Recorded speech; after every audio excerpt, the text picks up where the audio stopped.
պետք է կարգի բերես նաև քո մոլորակը, միայն սիրտն է սրատես, ամենագլխավորը աչքով չես տեսնի,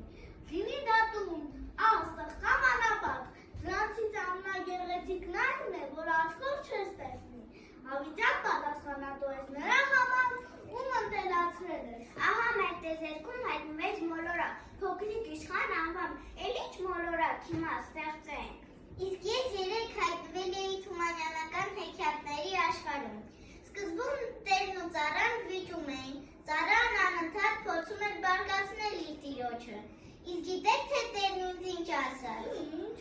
Մարդ ինչ անի, իրեն կանի։ Հետո հենց ուր եկավ Խոսողձուկի հեքիաթի բեռնակիր շալակտարը։ Նա ինձ սովորեցրեց հետևյալը.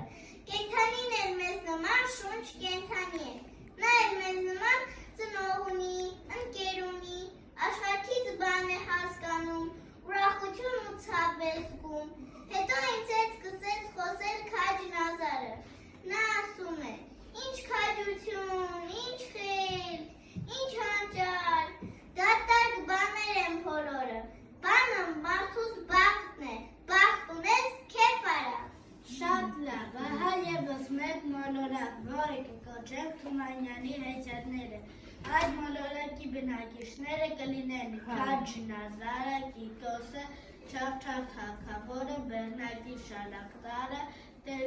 անվան հուրին, տերն ու ծառան։ Թող մեր տիեզերքում փոքրիկ շշմոլիկն է տեղ գտնել, Շիպոլինոներ, Ընդլիկ բոքոնիկներ, Անտոնի Երկարդերն է, Ալիսան է հրաշքների աշխարհից, Պինոկիոն է։ Իսկ պատկերացնում եք, ամենամեկս մեր գրքերի տիեզերքն ունենայինք, որտեղ մեր կարդացած գրքերի մոլորակներն են միայն։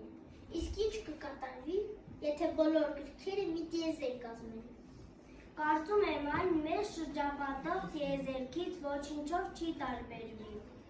Դա հաստատ։ Դա հաստատ։ Հիմա որ մոլորակ գնանք, Թումանյանական հեքիաթների համաձայն եք, Շատ հետաքրքիր կլինի։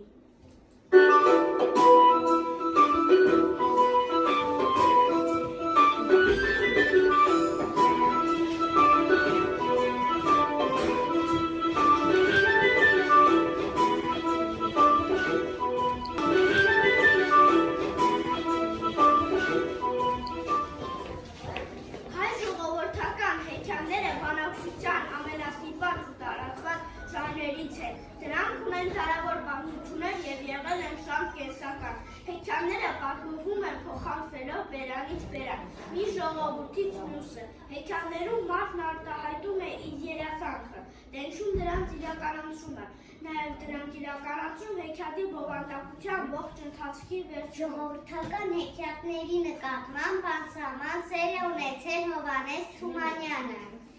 Ամենայն հայոց բանաստեղծը մի առիթով ասել է. հեքիաթները անդունդներ են, խորը, անծայր, անվերջ, հարուստ, ուշ, քեղ աշխարհ է։ Հեքիաթը ամենաբարձր ստեղծագործությունն է։ Նույնիսկ հանճարները հեքիաթ չեն կարողանում ստեղծել, բայց հեքիաթների են ձգտում։ Այսօր այն օրն է, երբ հեքիաթայինը պետք է դառնա իրական, իսկ իրականը հեքիաթային։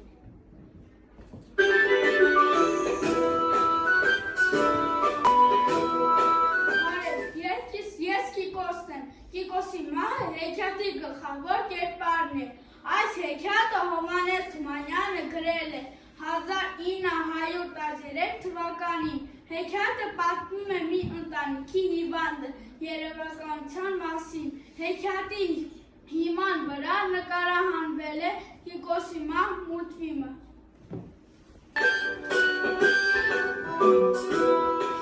Բարկանում ես աղաջան։ Չեմ բարկանում, միայն ասում եմ, պետք է գնանք արտանձել։ Մեր մասին էլ է գրի առել մեծը լորեցին, մինչև այդ պատմում էի միայն ժողովուրդը։ Թումանյանը գրի առել 1906-1914 թվականին։ Հեքիաթը իմ և եղբորս մասին է։ Եղբորս խելոք և խելացի, իսկ ես միամիտ։ Հեքիաթին հիման վրա նկարահանվել է 22 րոպե տեղությամբ համանուն ֆիլմ։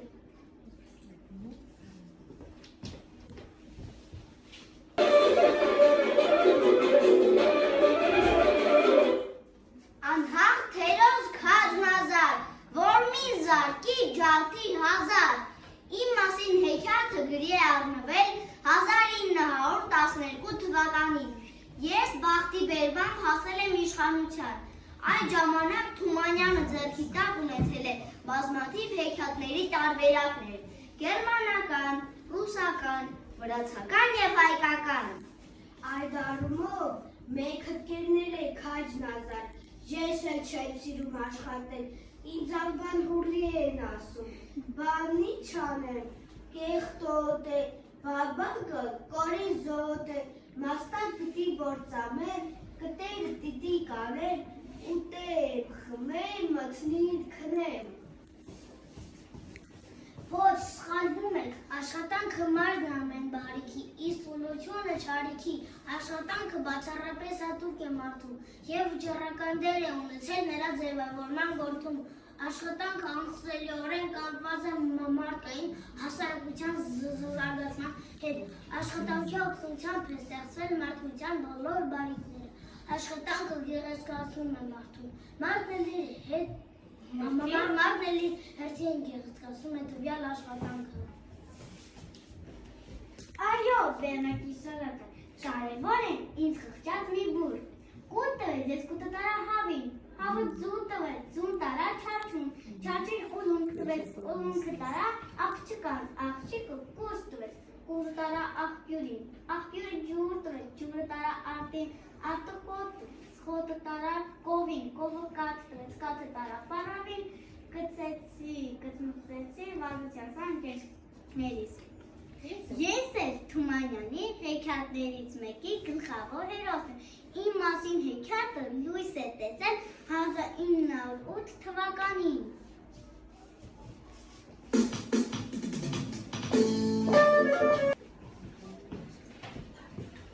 Ով է տեսին սուտ ասի, որ ես ասեմ, սուտ է, իր թագավորության կեսը կտամ նրան։ Ես անհարթ եմ, հզոր, չկան եք ով ինձ հաղթի։ Հա, դասա, տեսնեմ ես ով եմ, թագավոր կլինես, բա ես անուն չունեմ։ Դու ինչ ես ուզում, այ մարդ, ինձ մի կոտ ոսկի ես պարկ, եկել եմ տանել, մի կոտ ոսկի, սուտ ես ասում, ես կեզ ոսկի պարկ չեմ։ Թե որ սուտ եմ ասում թագավորության կեսը տու, չէ, ճշմարիտ ես ասում, ճշմարիտ եմ ասում մի կոտ ոսկի տու։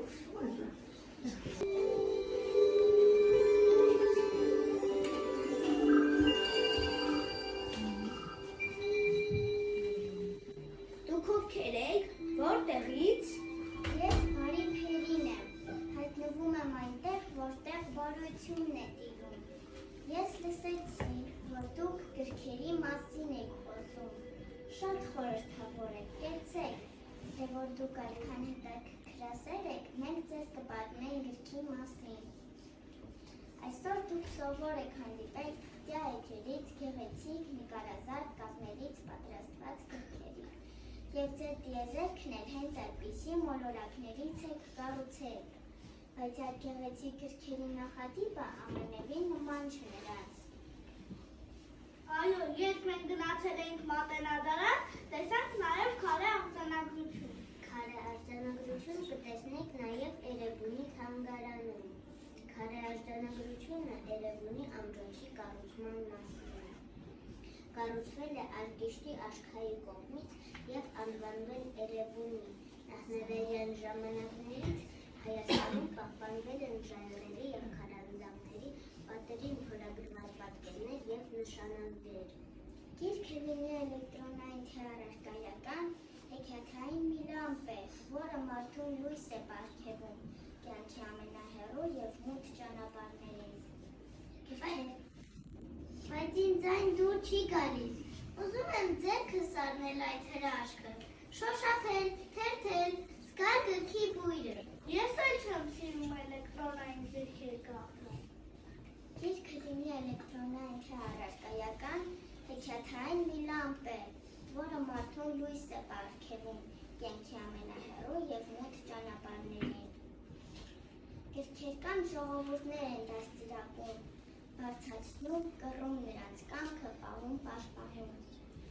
Ամեն օր կարդացեք գրքերի գիրքը,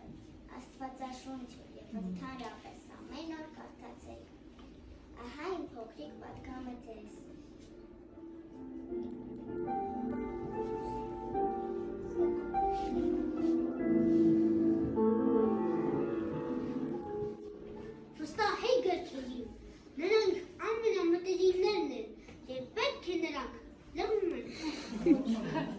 Լավ է, շատ լավ է, շարունակիր։ Վստահեք գրքերին, նրանք ամենամտերիմներն են, երբ պետք է նրանք լեղում են, երբ պետք է խոսում են, մեր առջև բազելով տարբեր աշխարհ